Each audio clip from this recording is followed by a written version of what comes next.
Where's Fielder? He's gone to the dog.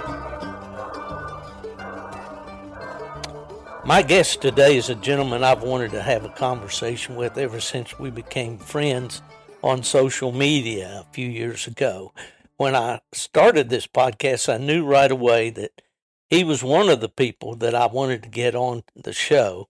And when he consented to come on the podcast, I remember thinking this may be our most, or certainly one of our most interesting guests in the history of the show.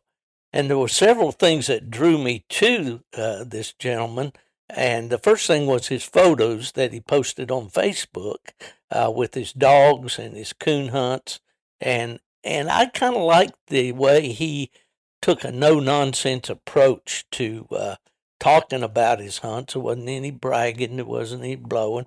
Just pictures of his dogs and pictures of the game they caught. And then there was one thing that I particularly noticed was his beard. You know, the Robertson boys there with Duck Dynasty made these long beards famous. Well, our guest today certainly would qualify for that and has an awesome beard. And then when I found out that he had the career he had and looked at some of the pictures that he posted when he was working, I thought, man, that's quite a transition. Our guest today and I have a mutual friend in a guy named Bill Sheninger up in Ohio. And I had told Bill that I was going to contact our guest, and he told me that he thoroughly enjoyed a visit that he had with him and warned me that I probably couldn't get everything in the complete story in the episode. You know, I don't know a lot about our guest, but I'm getting ready to learn just like the rest of you. I want to welcome to the Gone to the Dogs podcast, Mr. Al Medcalf. Al, how in the world are you? I'm doing fine, Mr. Steve, and it's an honor that you asked me to do this. Well, I tell you what, I'm the one that's honored, Al. You know, in a few brief conversations that we've had now leading up to the recording of this podcast, I knew that I picked well when I gave you a call and asked you to come on. You live in Georgia, right? Yes, sir. I live in Barnesville, Georgia. It's west central Georgia. We're about 30 miles north of Macon, 60 miles south of Atlanta, and there's, I think, 3 counties between me and the Alabama line. Gotcha.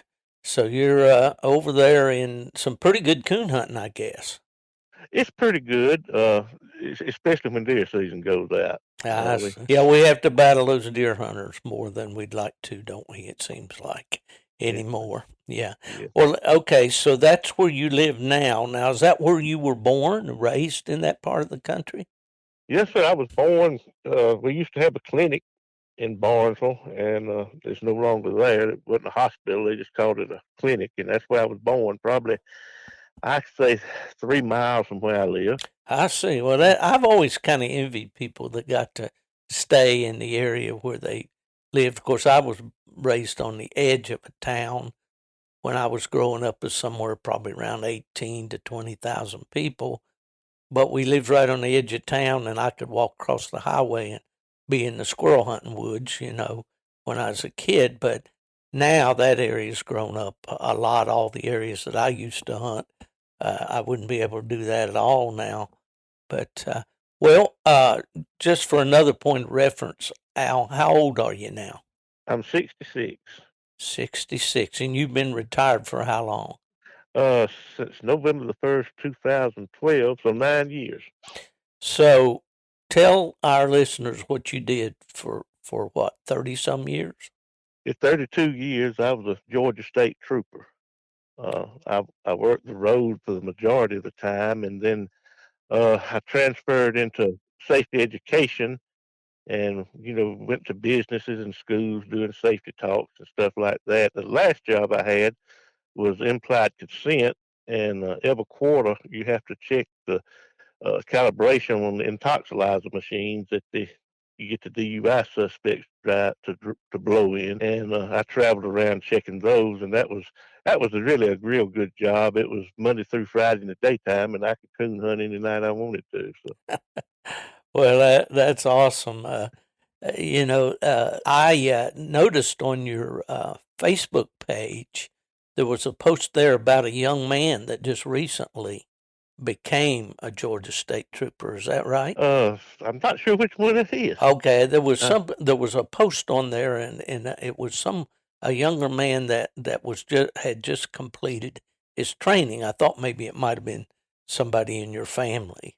Uh, oh, okay, that was probably my grandson. That's been a year and a half or something like that oh, ago. okay, so Okay. your grandson's following in your footsteps then. Yes, sir. Yes, sir. Well, that's awesome. That's awesome. Well, when we talked for a few minutes the other day before we decided to, we're setting up the time to get together, and we've kind of had a battle trying to come up with uh, techni- technological issues, I guess I should say. But at any rate, you told me that you kind of had an accident out hunting the other night. Tell us about that and how that's coming along. Oh well, I stepped in a stump hole. I got a bad leg last year on January the 30th. I had a mule that had kicked a hole in the barn fighting with another mule and cut his back foot bad, and it wouldn't quit bleeding. Everywhere he stood, there'd be a puddle of blood. And of course, it was a Saturday afternoon, and finally got a vet out here. And she said, "Well, we need to sedate him, and where I can clean the wound up, sew it up, bandage it up." Everything went fine until it was time for him to wake up, and he would start to get up and get up too fast. And a couple of times he fell with his head bent back behind him. We scared he'd break his neck. And my wife was squatting down by a bush hog mower over there, and he got up again and started stumbling backwards and fell on her. And so the vet said, "I got the mule. Go see about Teresa." And I ran over there to it. About the time I bent over her, the mule came flying back, stumbling again, and fell on both of us. And it broke my right leg and ankle and broke her left leg. And we both had to have surgery and couldn't put any weight on them for 3 months. And we got pins and plates in our legs now. And the other night when I was hunting, I stepped in a stump hole with that bad leg, and it was pretty sore the next day.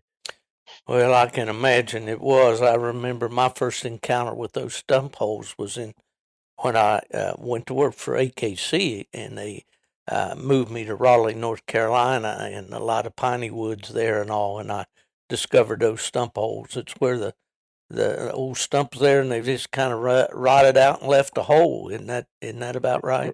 Right, that's right. They're usually camouflaged with leaves, so it's kind of like a booby trap. I gotcha.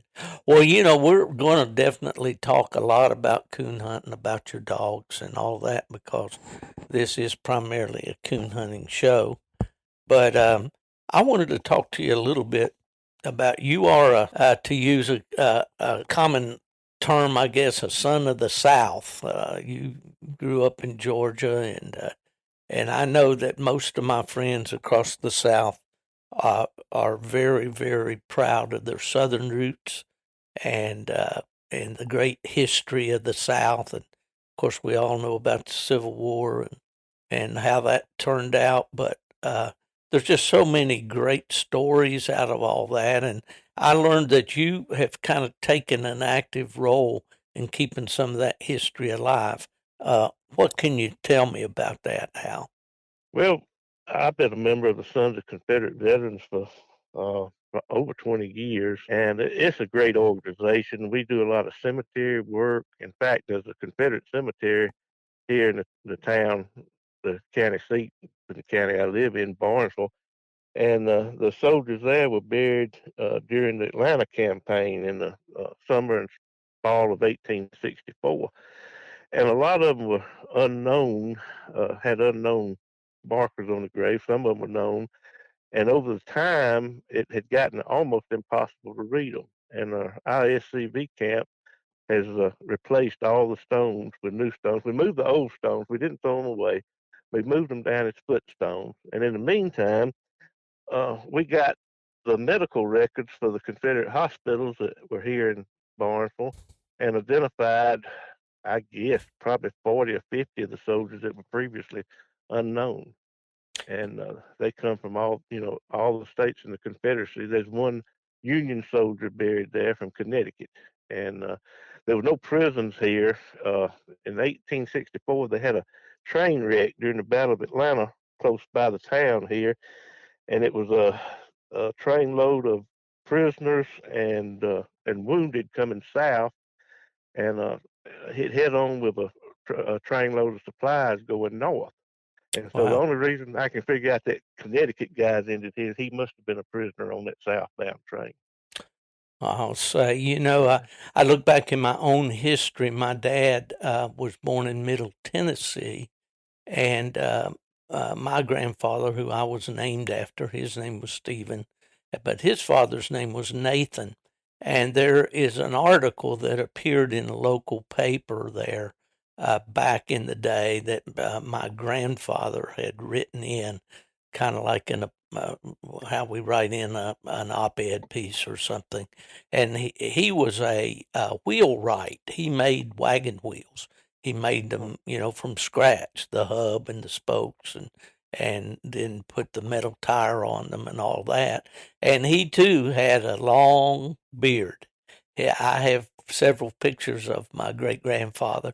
And but in this story that he wrote for the newspaper, he talked about the at the end of the Civil War, and how that when the Union soldiers kind of came through, they took all the horses, all the stock that they had on the farms, which made it pretty difficult, for them to make a living at that time. And I'm sure there's a lot of that history all throughout the South. It was a terrible time for our nation, but it was also a very proud time, I think, for the people who lost. A somber and serious time for people who lost family members in that war. Right. For sure. Yeah, sure was. There's a lot of stories about but they didn't carry off the killed as far as livestock and Yeah. stuff. But The spoils of war, I guess, I Any guess. way we look at it, war's a terrible thing. I know. Well, and you also posted something, and you and I were talking about this a little bit, and I don't know. You have mules, don't you? Have got two mules. Yeah. You coon hunt off those mules? No, I don't. Uh, it's it takes long enough to get your tracking collars and your dogs loaded and everything else. And I've never coon hunted on them. Just I pleasure got you. ride them. I got you.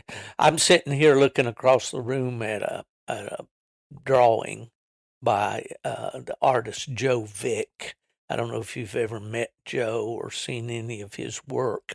He comes around to all the major coon hunts like Autumn Oaks or Grand American and so forth, and he uses a pencil and draw. He's really good, and a lot of his work uh, centers on old barns and mules and that sort of thing.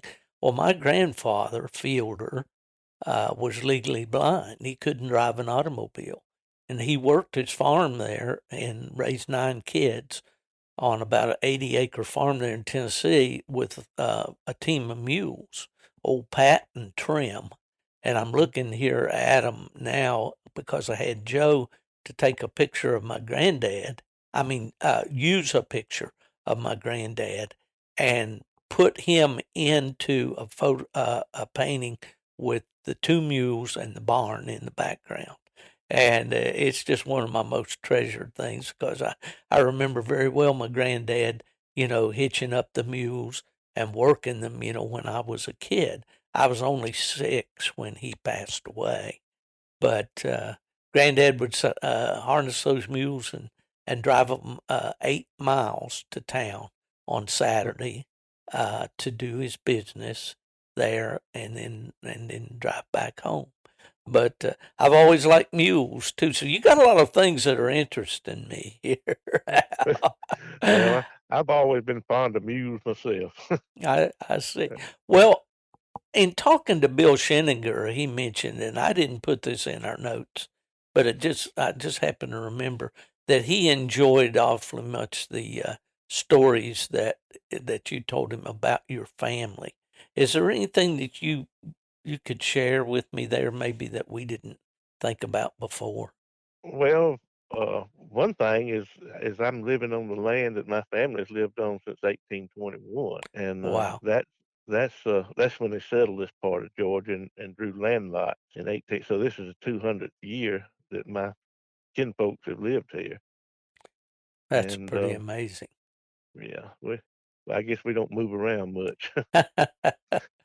Well, when there's an old saying that goes around, and I don't know if it's that popular in Georgia or not, but it is sure around the country. If you see something or there's something that you really care a lot about, you say, I wouldn't take a farm in Georgia for uh, that. uh-huh. You ever heard that expression? I've never heard that one. You didn't? Sure have. Oh Mm-mm. man, that was up where grew up and all. It'd say, "Man, I wouldn't take a farm in Georgia for that dog." Well, I guess in Georgia we already have the farm, so that's why. I guess that's for sure. That's for sure. Well, since this is a coon hunting podcast, or we do venture out and talk about other types of hunting with dogs and so forth, I wanted to talk to you about your experience coon hunting. When did you first get the bug? Can you remember your Well, first experiences? I was probably 11 or 12 years old. My daddy was a coon hunter. He hunted black and tans was about all he hunted, and I loved going with him. And in fact, one time I think I was probably 11 in the sixth grade or something like that. I got a bad report card, and I love coon hunting so much that my punishment was I couldn't coon hunt till I brought my grades up. Uh, he and about the time I was in my late teens, I wanted to get dogs of my own, and Daddy about quit coon hunting, and so anyway, I was pretty much on my own then, and but so basically, I've been coon hunting for 50 something years. I'll be darned. Well, what kind of dogs did you have back then? When did your dad have? Or But he had black and tans. I that's remember, right, you said yeah. that. Yeah, Some of them are registered. One or two were grade dogs. I remember he had a Wagner bred female and a Bloodworth bred male. yeah, And my first good one, was a half blue tick, half black and tan.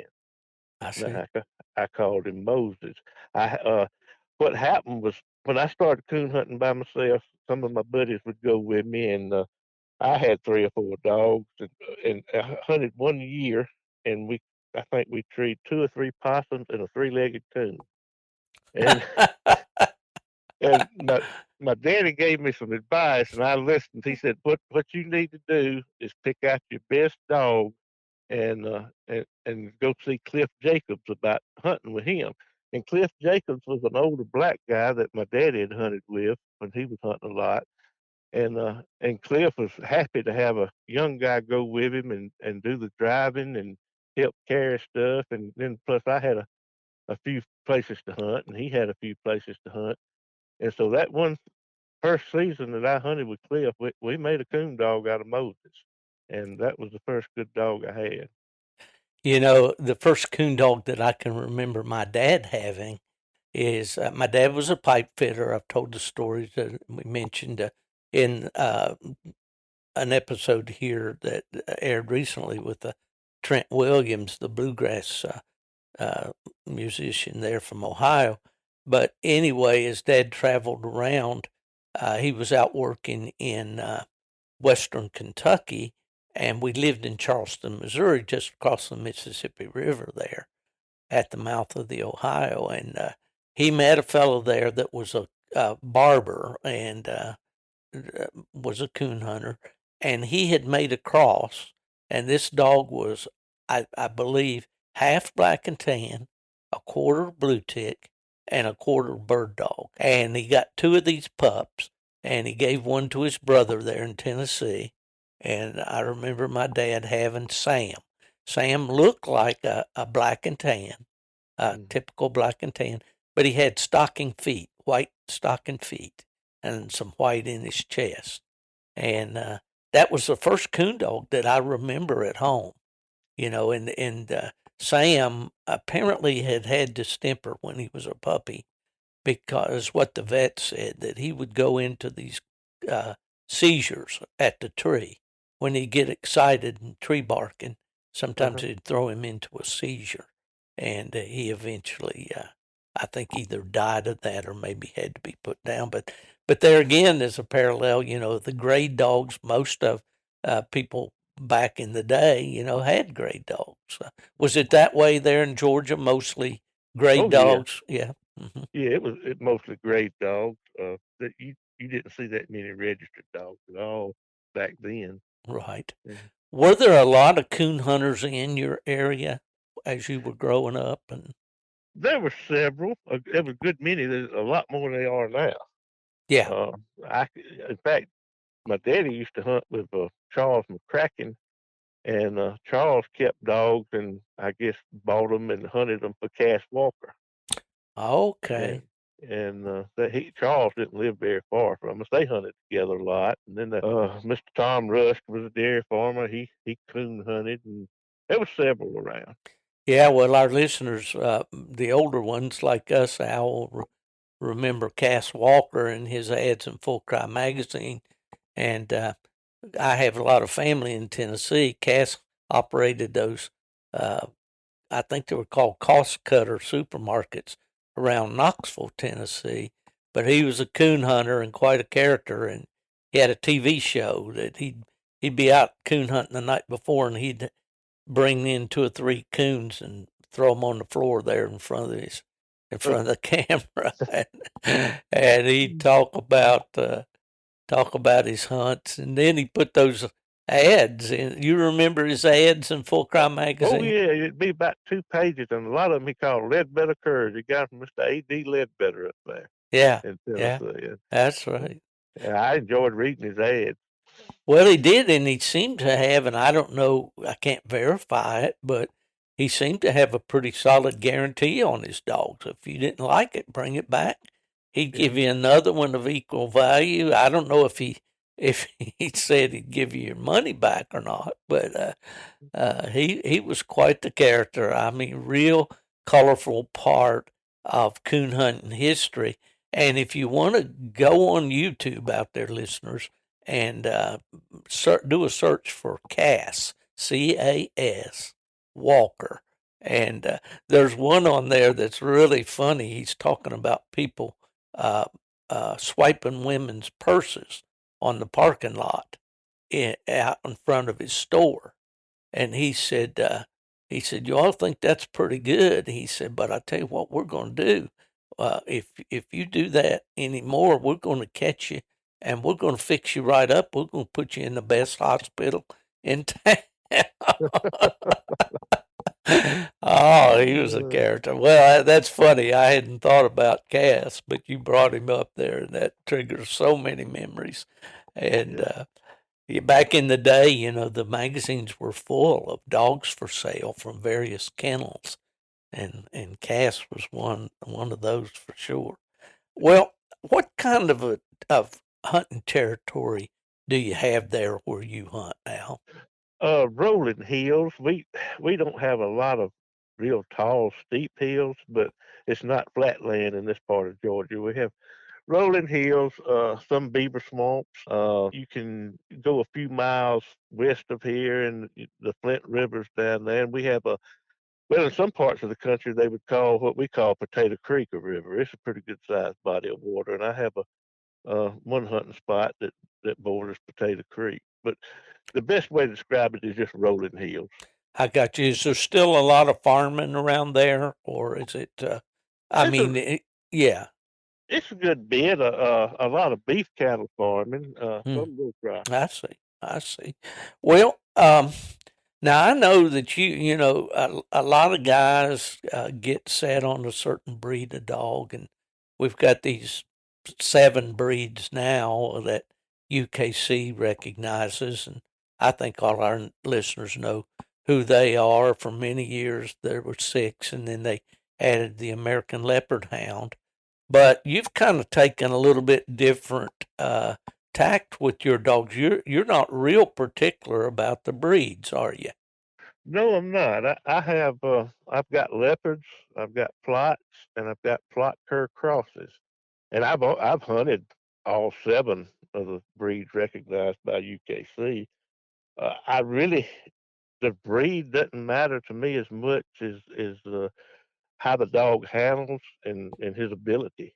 It to me is the most important thing. I'm not a big fan of paper. Some of my dogs are registered, but until I get ready to breed them, I might, a lot of times I don't even permanently register I got you. them. Well, if you're not playing, of course, within UKC now and PKC, you can register them as crossbreds.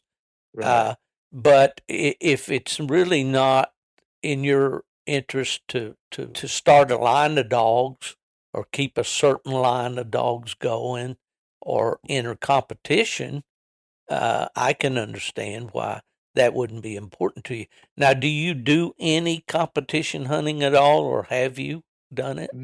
I have in the past, but the last cast I was on, this will give some people that've been around a while an idea how long ago it was. It was a 3 hour cast, and I was in a great dog cast, so it's been a while. Well, that's for sure. I was at the UKC when we had all the talk about having 2 hour hunts as opposed to 3 hours. And I believe it was PKC that first started doing that. And there was quite a controversy, back and forth, some wanting to stay with the three, some wanting to go to the two. Mostly it was the clubs that wanted to go to the 2 hour because it made it easier for them to get guides for the hunts. And Right. and back then the casts were judged, by non-hunting judges. The champion casts were.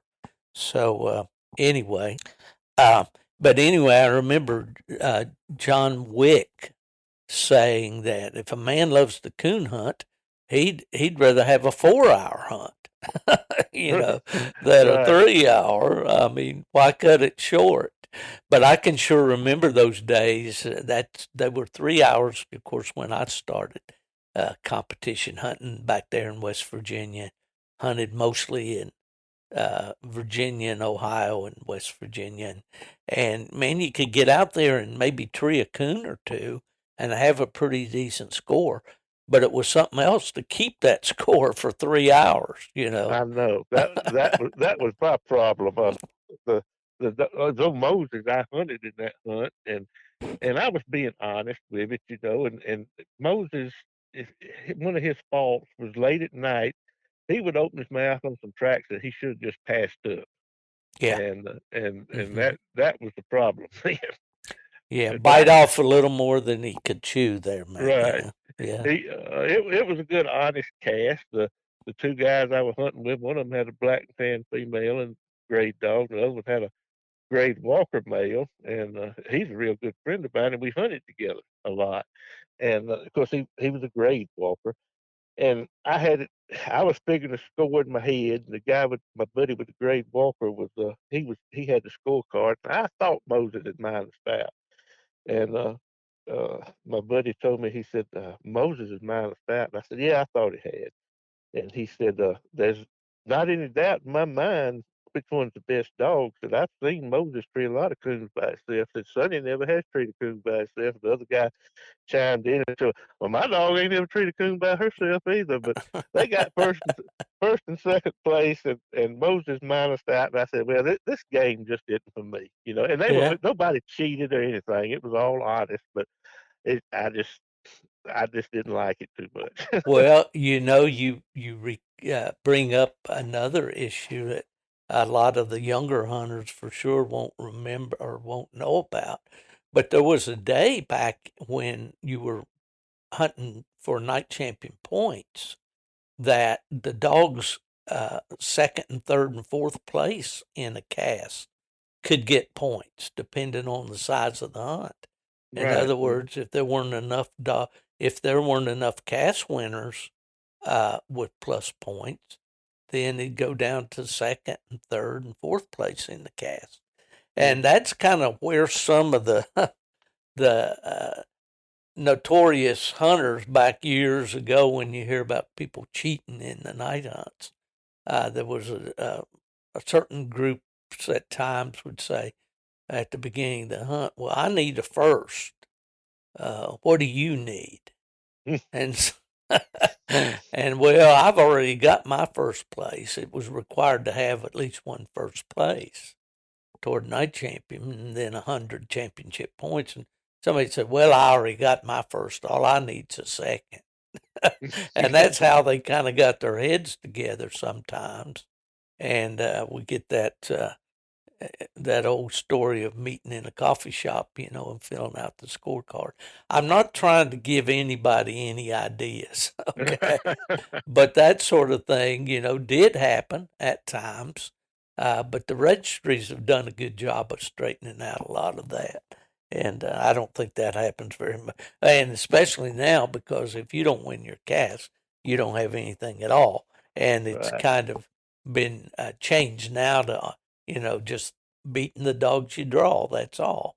So I think it's a better system for Well, sure. of course, I don't play the game, but I felt like for years, it's not a very popular opinion. I feel like before a dog makes night champion, he should qualify on the HTX myself.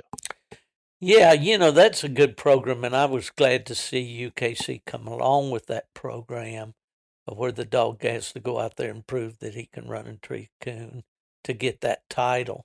I know in the years that I was with the UKC registry, that was a very popular suggestion by people that before you give that dog a night champion title or degree, you need to take that dog out and have him prove that he can do it alone. Right. And, they kind of did that with the single registration process that, if where you could bring a dog in whose parents, he hadn't been litter registered as a puppy. Maybe his pedigree was from, crossbreeding or whatever. But you had to present a pedigree, a handwritten pedigree, and you had to go to an inspector and have that inspector see that dog run and tree a coon by himself and then sign off on it. And I think that procedure is still in place Hmm. through the breed associations. So it wasn't a bad idea, but it just wasn't feasible when you were having all these hundreds of night hunts all over the country and these dogs finishing out and then send them back and have them, hunt to get certified. But it wasn't a bad idea for sure, Al. Right. Well, how many dogs do you have right now? Well, all total, I think about 13. I I see. have, well, I got a couple that are retired and one that's probably getting close to being retired. And then I got a Stevens Cur squirrel dog, but Hmm. the dogs I coon hunt, that's 10. I kind of rotate them. It depends on some of it depends on how tired I am or where I'm going hunting as to what dogs I take. And I, I got some that hunt closer than others, and others that I don't have a dog that's going to be a half a mile from me. But I got dogs that hunt a little deep for some of the places I have. I see. Well, in noticing back what I mentioned at the first of the podcast about seeing your posts on social media, that you kind of mix it up. It seems like I'd see you there posting a photo of maybe two or three hunts in a row, and it'd be different dogs each time.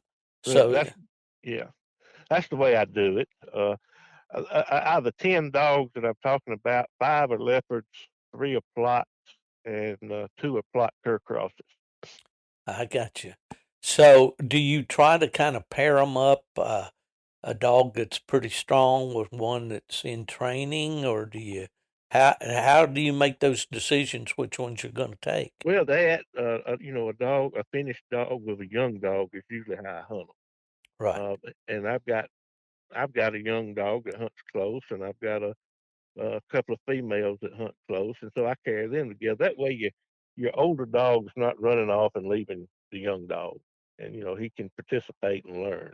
Well, that's I'm talking with a young man up in Virginia that has all kinds of territory to hunt, that's one thing about the podcast. I get a lot of people that contact me, and that's been really the greatest reward of doing these podcasts is especially meeting these younger hunters that are starting out, or maybe they've coon hunted a little while, but they've got a lot of questions, and they, run up against problems from time to time, and I guess they think because I'm old, I know things, but I do love to, interact with those people.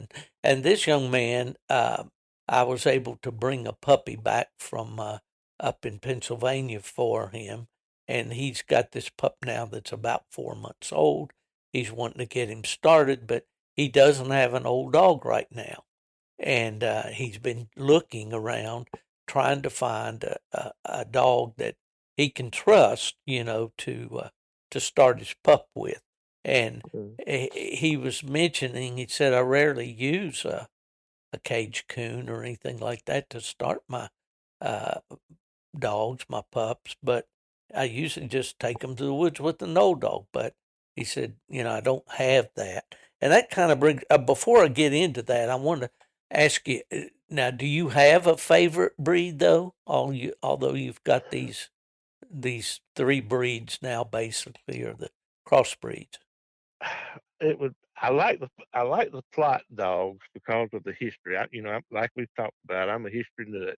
I like Yeah, the history of the plot dogs, right. but I like the leopards I have. But really, a friend of mine asked me a while back, said, if you couldn't have but one dog out of all your dogs, which one would you keep? And I told him Pearl, and Pearl's half original mountain cur and half plot. And I for see. my style of hunting, she just really suits me the best. Okay. Well, let's talk about then. How do you typically hunt coons? I walk hunt.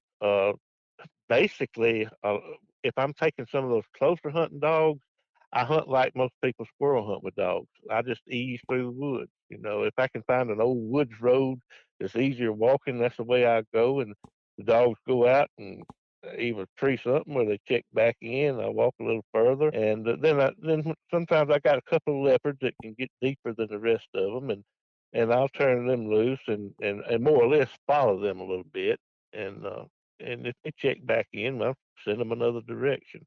But I walk hunt just about 90% of the time. In fact, my dogs aren't used to a truck driving around to them. so, I so see. the ones I've trained aren't. They used to me coming in on foot. Well, that's keeping you in shape, I know. It Yeah, has it to is. be, yeah. Yeah, yeah, And that's a good thing, and because I think we've all, in our society today, we've all gotten lazy to a degree.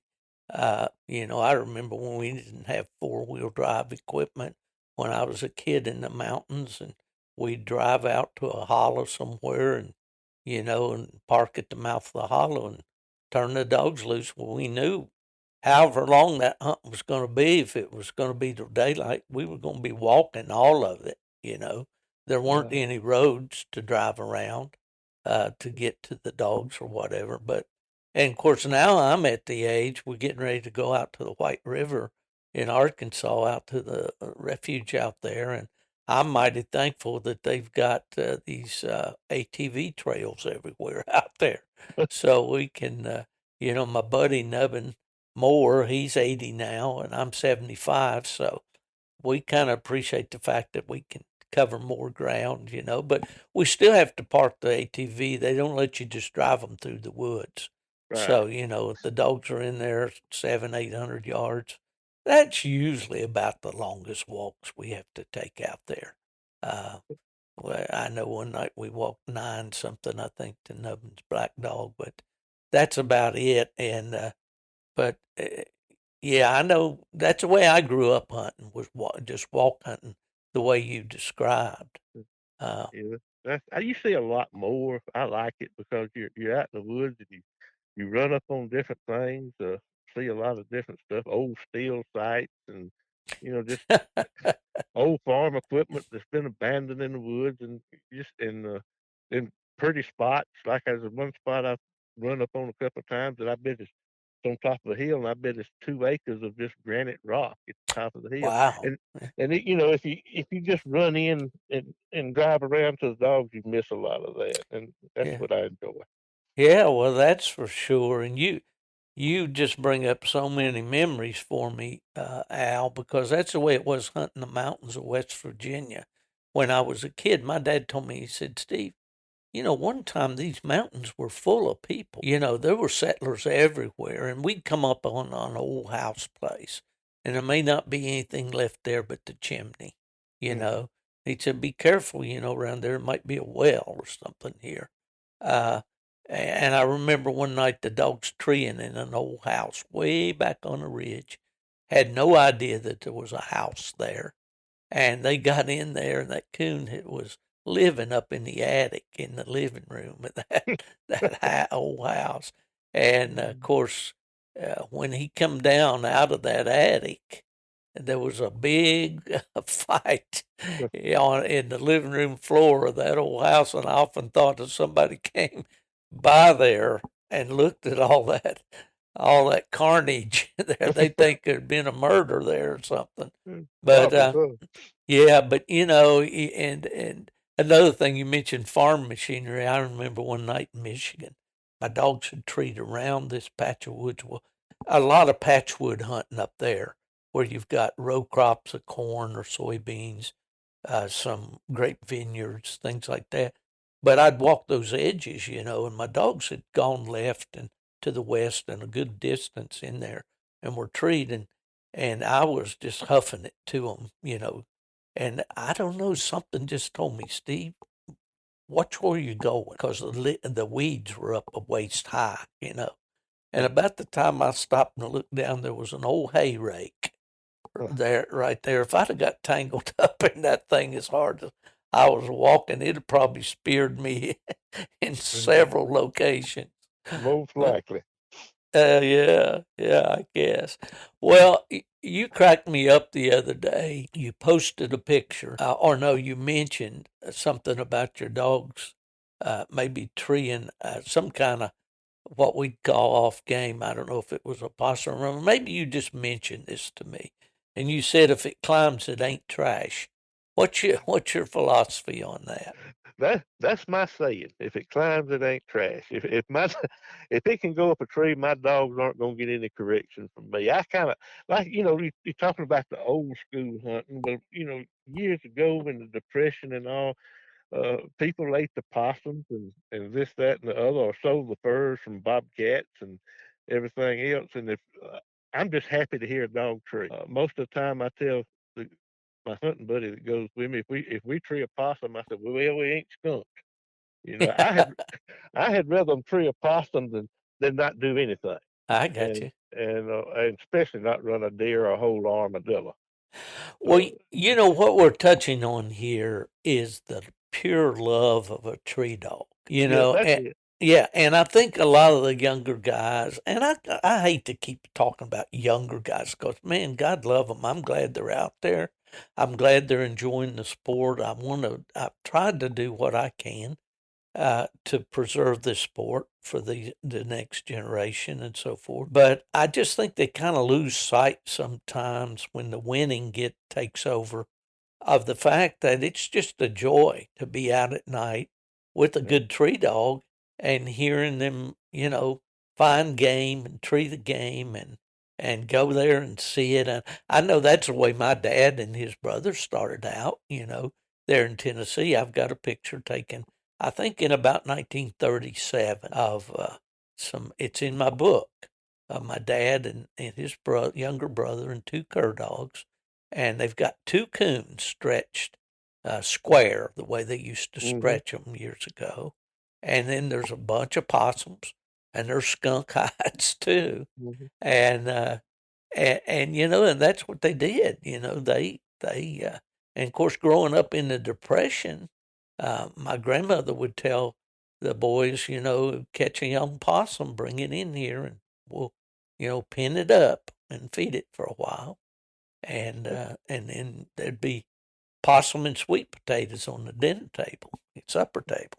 That's Yeah. right. That's the way I am. I just enjoy the being in the woods and having dogs tree something and you can just think back, well, if there weren't any grocery stores, if I was living back in the mountains and had to depend on these dogs for food, could they feed me?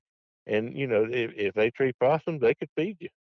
Well, the way meat prices and everything are going out, you might be onto something there, you know. We might all have to take a page out of your playbook there. And, and Go. another thing about you were talking about younger people wanting to win and everything, and my wife told me something one time that made my uh, hunting a lot more enjoyable. After I figured out she was right, and I thought about it, I came in one night. I hadn't dogs hadn't suited me for 3 or 4 nights, and I got progressively in a worse mood, And she asked me, said, "Are you perfect?"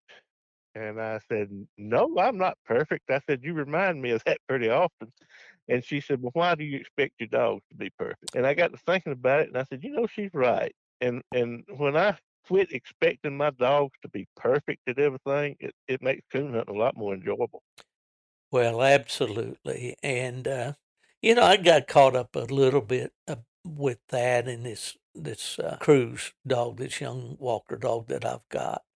And I just got him back home yesterday. Man, it feels good to have a dog around here again.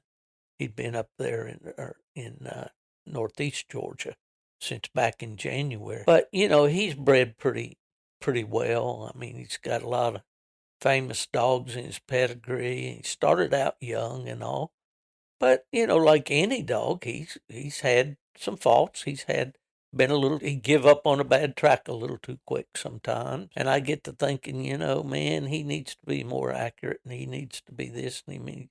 And then, but just like what you're saying, as I look back on my experience and down through the years, through life, whether it was in marriage or as a Christian or whatever, I've had a lot of faults, a lot of mistakes, and I think that's great advice, Al. That we all could benefit by that for And sure. I promise you, it makes hunting a lot more enjoyable with dogs. It does. Yeah, exactly. Well, speaking of your wife, does she hunt with you at all?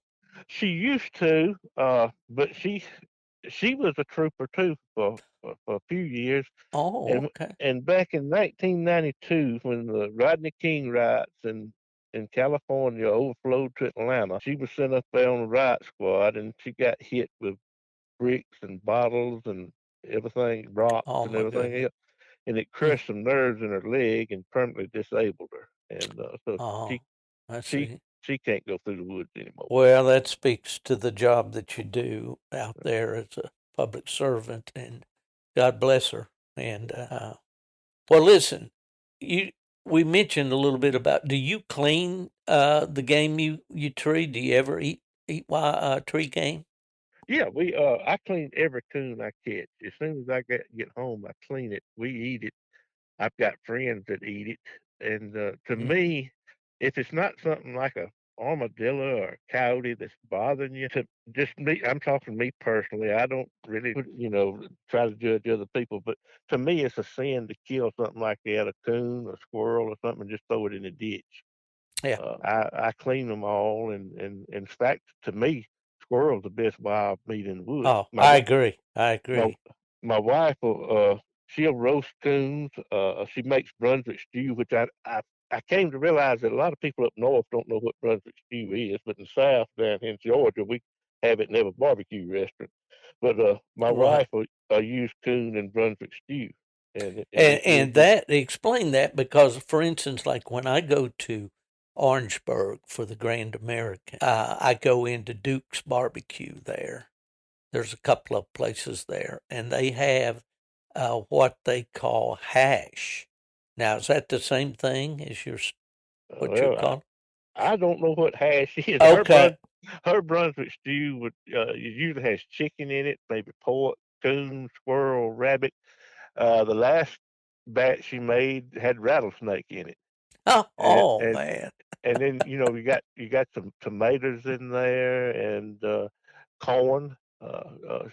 corn in there, and some people put like lima beans in there, and it's just like a stew, Well, a that's thick. kind of what we called back home or back up in Michigan when we'd have a wild game supper or something. We'd call it a hobo stew, where Uh-huh. you just take a big pot and everybody bring vegetables, might be canned vegetables, might be fresh vegetables, but and just put it all in the pot with some meat for some seasoning, and Uh-huh. all. But that sounds good. I've It is. eaten rattlesnake. I haven't eaten it in a stew, Uh-huh. but I did do that. The first time I ate that was when I was in service out in Texas. But well, that's interesting, and that was kind of the way it was at my house.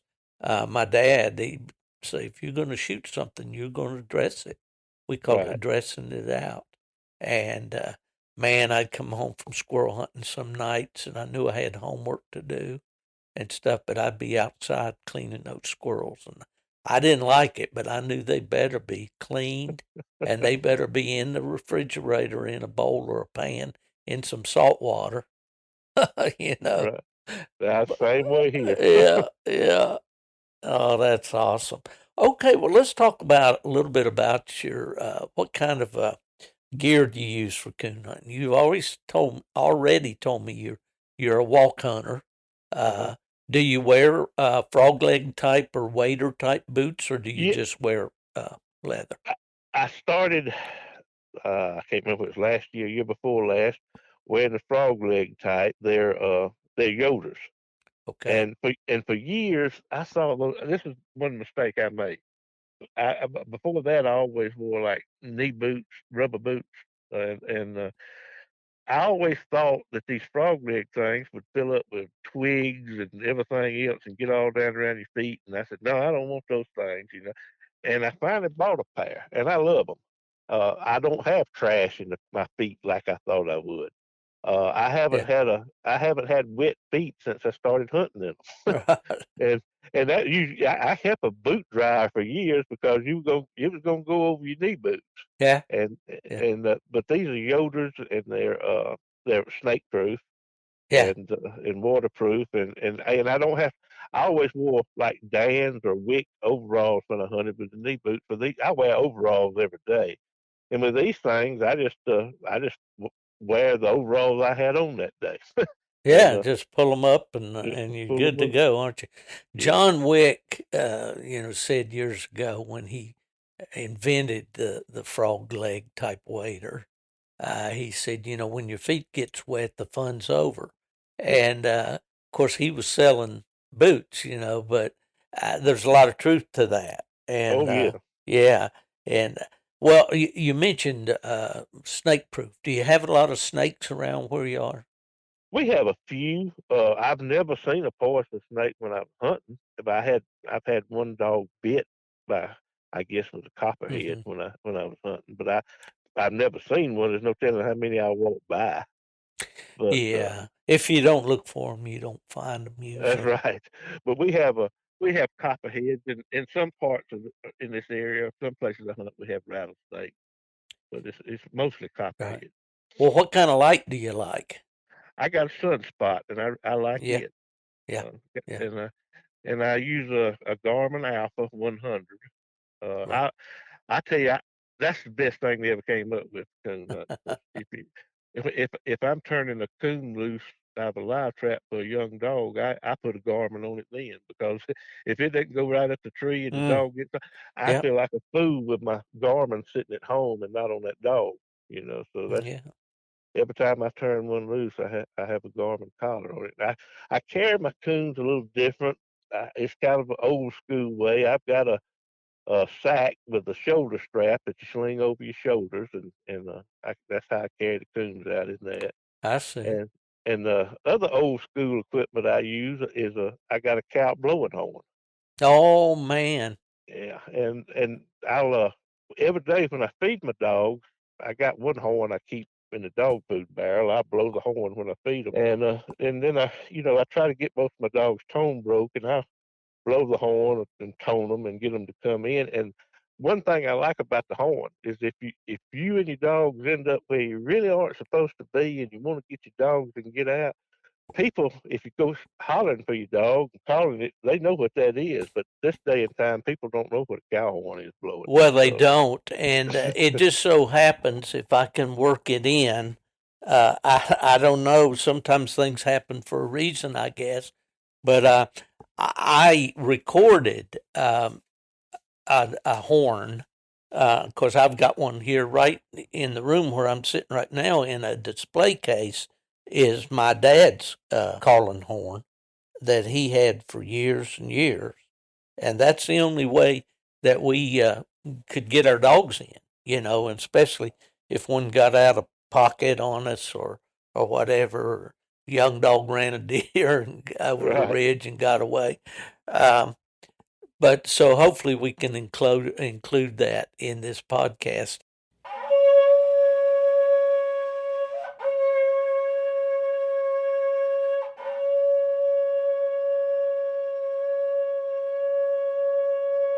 Okay, I want to ask you about the horn.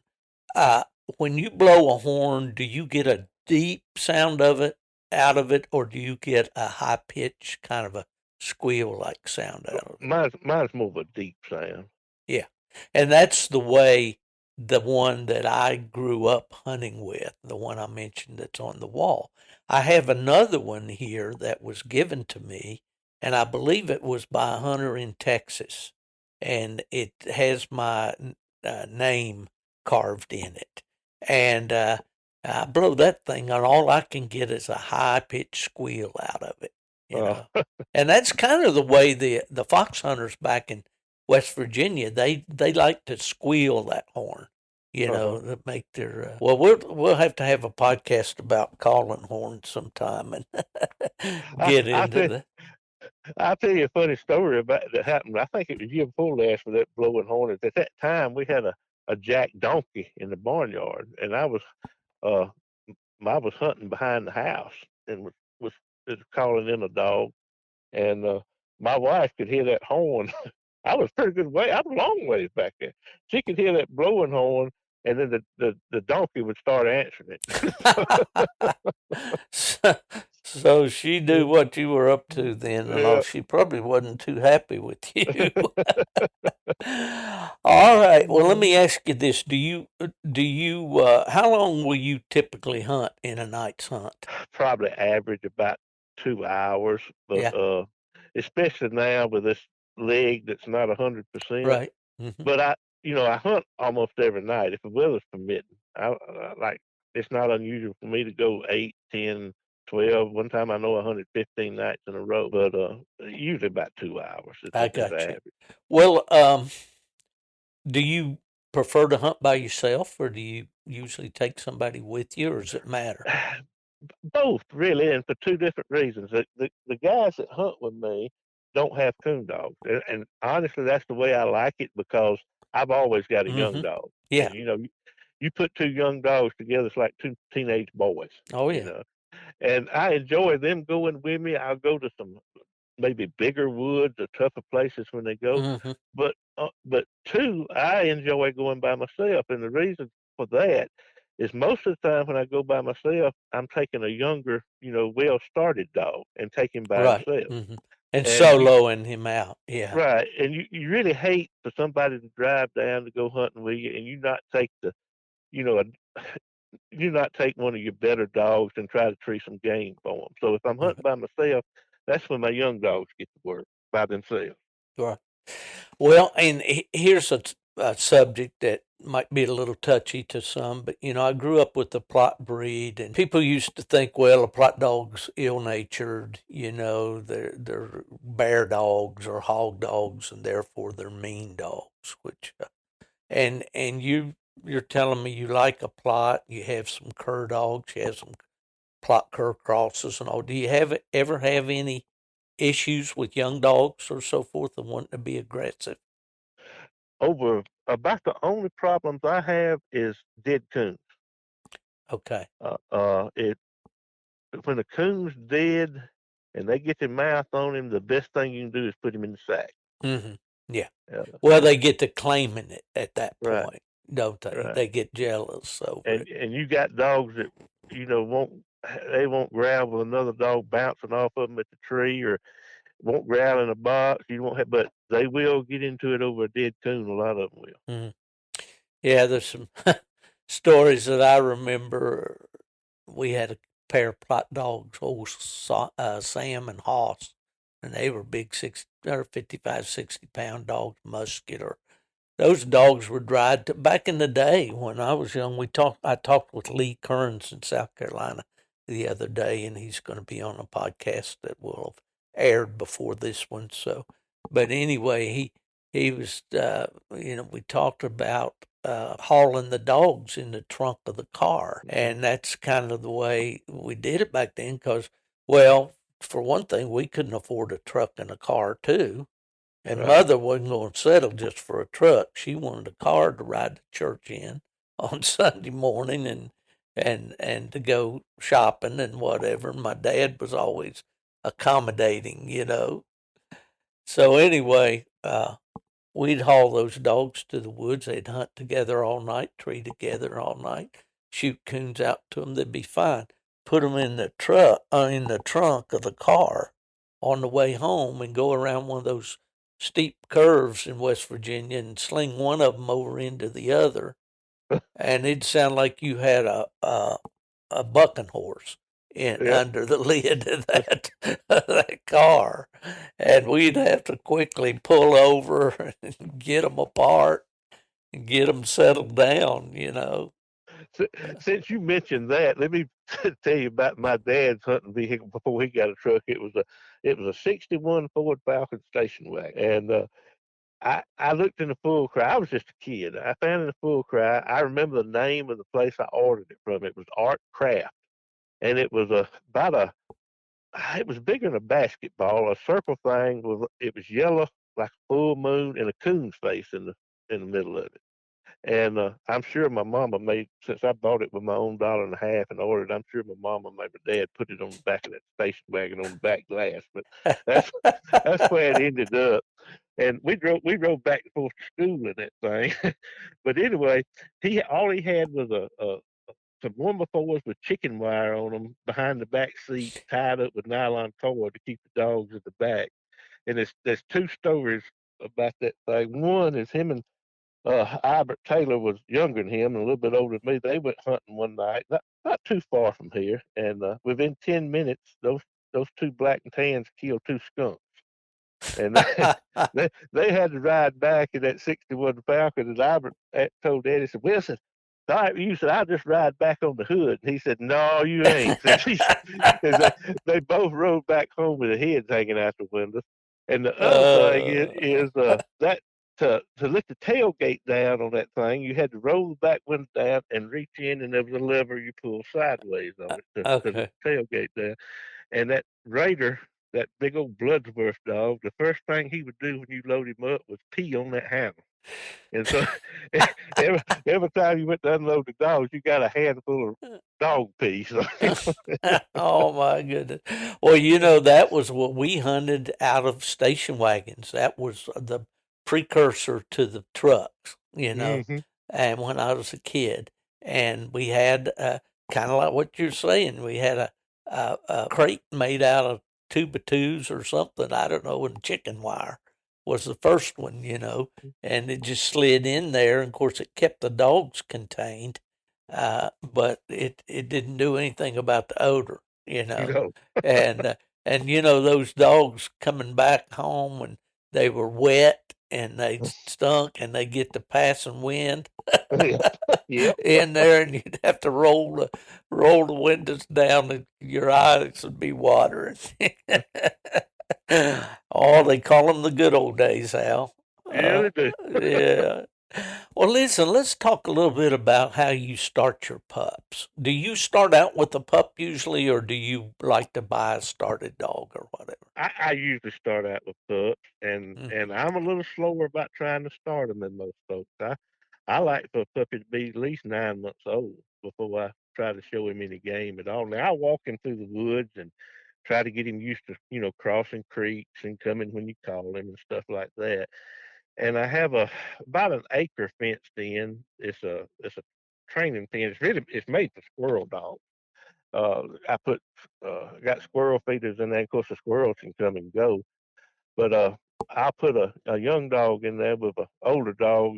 Usually a dog that I don't hunt. I call a pen dog, and they live in there for and until that puppy gets to treeing good. And then Yeah. sometimes I'll turn live coons loose for them. I hardly ever trap a coon myself. People bring them and give them to me, Yeah.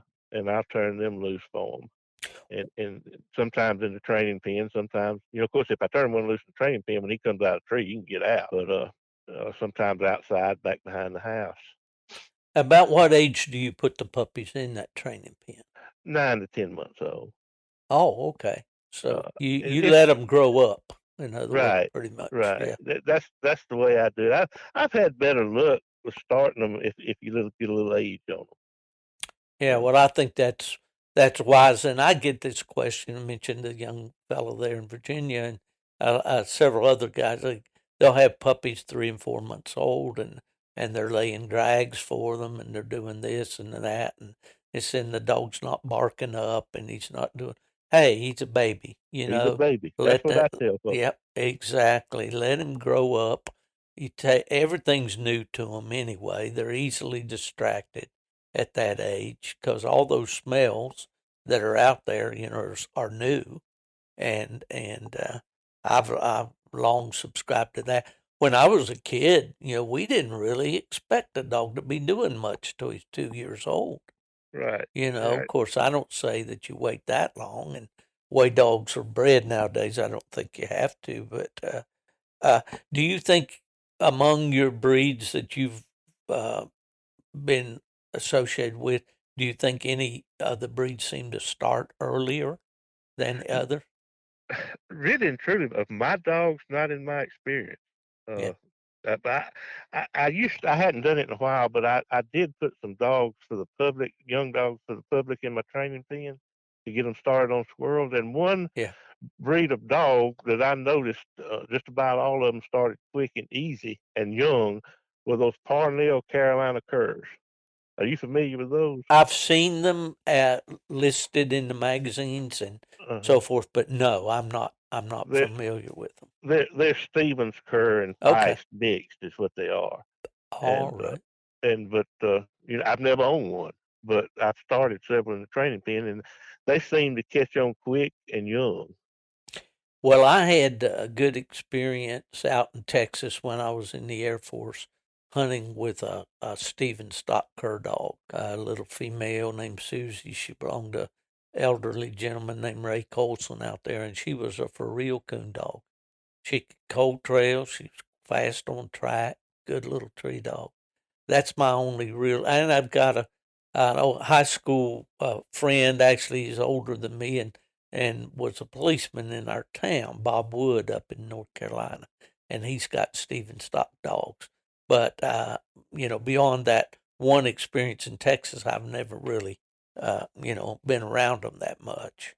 And I haven't either. I've got a Stevens dog now, and I've had one or two in the past, but this cross with the curves in it, I mean with the feist in it, I don't even know the percentages they try to get. They were early starting dogs in my experience. I got you. Well, do you, when you have trash problems or things like that, do you use an e-collar at all, or do you? Yes, Yeah. yeah, Okay. I I don't. Armadillos and deer are the two things here. But over the years, I really and truly don't think dogs are as bad about running deer as they used to be. I And agree. I agree. I don't know whether it's the bloodlines or whether, and especially where I live, there's so many more deer. Oh They yeah. get used to them. Hmm. I don't know. Well, yeah, that's one of the not problems, but things about this young Walker dog that I've got. I've never had deer problems with him. I did suspect him a time or two bump a deer, maybe a little bit his first year. Before he's a year old, I know he'd open on something. He wouldn't go, he'd cover a little distance and then he'd be back. And I figured he might be bumping deer a little bit. But, when I was a kid growing up and then when the Walker dogs started coming into our country, the registered dogs, you know, it was expected that they were going to run deer, Oh especially yeah, the young dogs, you know. and no tracking collars and no shot No, collars, and no. it all you could do is for days is ride around and look for them. You know. Oh, how well I know that. That's the most frustrating thing in the world is trying to find a lost dog where you really, all you know is where you turned him loose or maybe where you last heard him. Mm-hmm. Beyond that, you don't have a clue Nope. where he could be. And I don't want to put that all off on the Walker dogs. We had Plott dogs that would run those deer too that had to be broken, you know, it's young dogs. All those John black. Wick came Yeah. along with a breaking method, and I'm not going to go into it in detail. You probably heard of it and seen it, Mm-hmm. but that worked real good on the Plott dogs that we had that seemed to want to run a deer, you know. But they like to catch stuff, and so they'd kind of break themselves off of those deer because if they weren't catching it, they weren't, you know, too much interested in it anymore. Right. Well, you mentioned earlier that you have a couple of retired dogs, another one that maybe is on the verge of retirement. About what age do you just go by the individual, or do you kind of have a cutoff there that you Oh, don't take them anymore? by the individual, really. Yeah. I know one of them is I got that's retired is a Busher stock female, uh, mountain cur, and she cut her foot real bad several years ago. She's 14 now, and the vet about had to reconstruct one of her front feet. And then I noticed a couple of years ago when I'd carry her, she could she wanted to go and she'd go out and hunt, and then when you she was heading back, she couldn't hardly make it, limping and all, and it was just time to retire. And then others sometimes they'll get the tree and slick on you, and it's about time to hang them Yeah. up too. Yeah. Well, we do foolish things, you know. The older we get, that's for Yeah. sure. Do you have a favorite dog, Al, that you can look back on? You mentioned old Moses. Yeah. Is there one that kind of stands out over the years? Well, I was crazy about Moses and a lot of others I had, but the one that stands out was a dog. He was a registered mountain cur named Potato Creek Zeke, and he was a Kimmer bred cur. I got him from Robert Kimmer when he was Mm-hmm. 5 months old, and that was before they had the Kimmer Breeders Association. They were all mountain curs back then. Yeah. And I remember I went up there and he had two of those dogs, had two litter mate males at 10, and he told me, said, before you pick out one, said, I'm going to have to check with Roy, my son, and because he wants one. And so anyway, went back to the house and he asked Roy, he said, this man's going to buy one of those pups up there. I said, which one do you want? And Roy said, well, I'll let him decide for me. In other words, what I didn't take, he'd take. So we went out there and Robert turned the two pups out, and one of them came up to us, all friendly and wagging his tail, and the other one put his nose to the ground and went down through a little head of woods down there. And I said, "Well, I want that one going yonder." and Yeah. he was the most honest dog I believe I've ever hunted. Meaning He accurate, right? Yes, sir. Uh, When he treed, you could about load the gun, and he was a direct son to people. The Cur dog folks know about it, but others won't. But he was a direct son of Kimmer's Yellow Jack, and he was probably my favorite of all time. I see. Yeah. Well, that's great to look back on those that you really, really like and appreciate. And, you know, you mentioned that term about honest. Back in the day, we hear today about dogs slick treeing, and they'll say he's a slick treeing idiot. You know, well, back in the day, we'd call them a lying coon dog, is what they were. Well, okay, we already talked about you like to walk hunt. I had the question there about which way you like to hunt. Uh, we have been at this now about almost an hour and 20 minutes, Has it been and that long? and man, I tell you, when you get together with somebody that's a brother in the sport and enjoys the same things, the time just seems to fly. But what about the sport of coon hunting? What are the major changes that you've seen in it through the years? Loss of land. Yeah, I've said for years that the animal rights people wasn't going to stop the coon hunting. It was going to be the real estate agents. yeah, Uh, yeah. that's and really and truly, that's why a lot of my dogs people wouldn't have because they're closer hunting dogs. But I can put them in places you can't put a go yonder dog in and still have a good time. Good And point. it's going to get to the point unless you're hunting WMAs, a national forest, or something like that. People are going to have closer hunting dogs if they're going to continue to Yeah. hunt.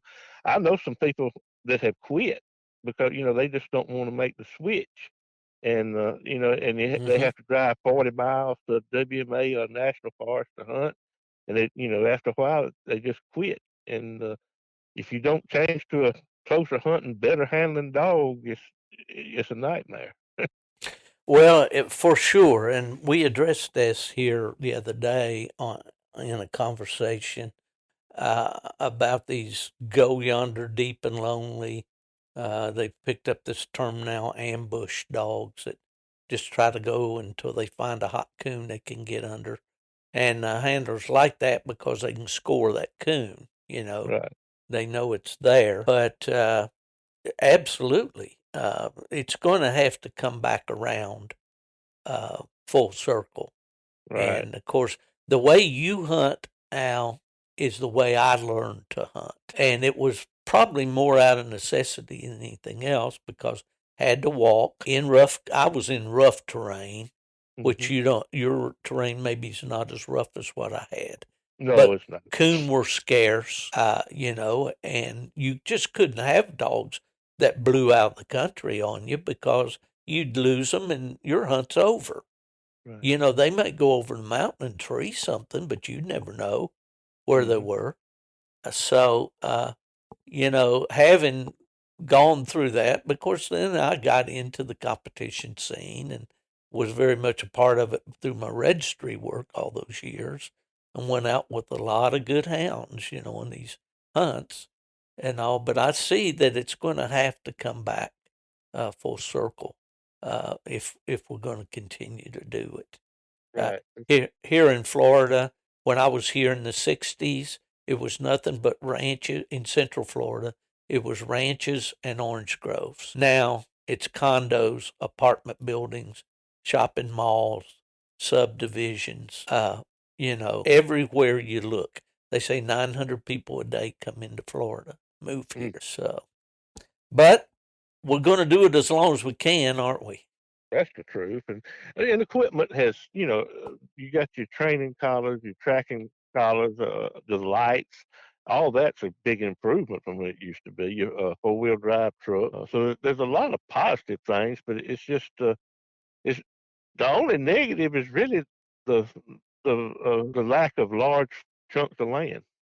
Well, that's true, and it's universal. Anywhere you go, pretty much you're going to hear the same thing as people talk about the threat to our sport. Is there a story that comes to mind, a favorite story, something that happened to you out there in the woods, or a night that just kind of stands out in your mind that you want to share? Well, I got a funny one, but it involves possums, really. it's But hey, the, hey, if it climbs, it ain't trash, right?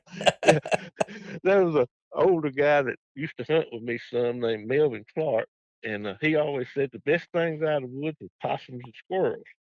And I had that Zeke dog, the camera dog, and a little gray black and tan looking cur dog, and she loved to tree possums.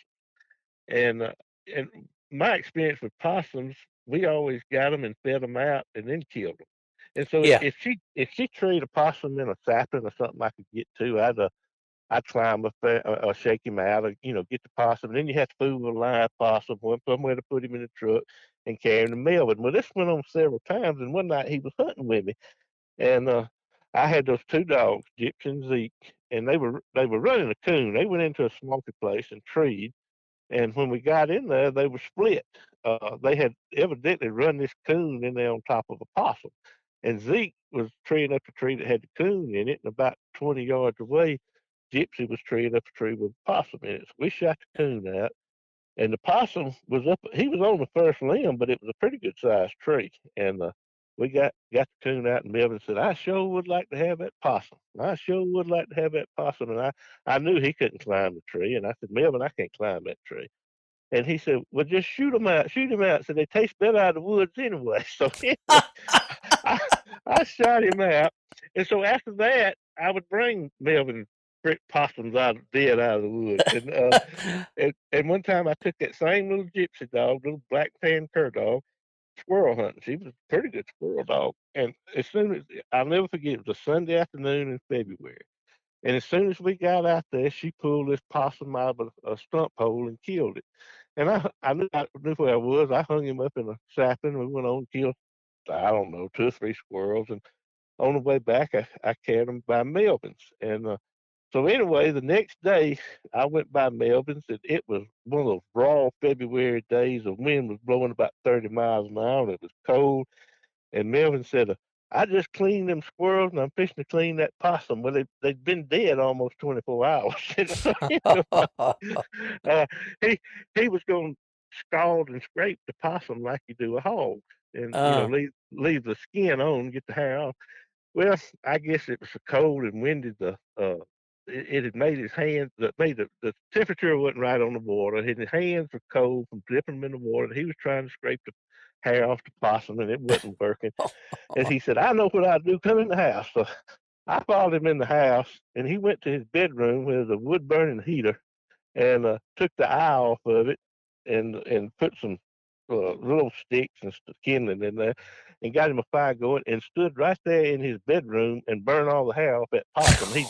He would sound him in and out of the heater, and you know how burnt hair oh smells. my goodness. And the house was filling up with burnt possum hair smoke. I had about all I could take. I started towards the door, and he said, "Open the door, open the door." And I opened the front door, and he went and opened the back door, and had a big draft coming through the house, and he stood right there and burned all the hair off the possum. And anyway, when he got through, it belly was swole up, and it was black, charred looking. Oh, And there was a guy that he was a insurance agent here in Barnesville, and about once a year he liked to cook different stuff. He liked okay. calling himself a chef, and about once a year he'd get Melvin to bring him a possum. Well, that's the possum Melvin cooked over there, and they ate that. He cooked that possum, and they drank some whiskey and everything. And I guarantee you, the guy thought that the possum had probably been shut up, a couple of weeks, but the dog killed it when she brought it out of a stump hole. It laid around for a whole day, and then he burnt the hair off of it. And for more tips like that, consult Al Medcalf culinary page on Facebook. That's a great story, Al. My goodness. Hey, my friend, this has been just an awesome time. I have enjoyed this so much, and we're definitely going to have to do this again. But the next time I record with you, I want it to be sitting on the tailgate listening to those dogs tree. Okay, well, I've enjoyed it too. I can talk dogs all day long. I didn't know we'd been on an hour and 20 minutes. Well, hey, you can't get too much of a good thing, Yeah. It's been great, and we'll definitely get together again. And I'm going to try to get up there to hunt with you. I'd invite you down here, but I know you got much better hunting up that way than we do here in Florida. But I have a little saying at the end of every podcast as we close it out. And this time I want to say, if somebody asks, "Where's Fielder?" tell them he's gone to the dogs with Al Medcalf.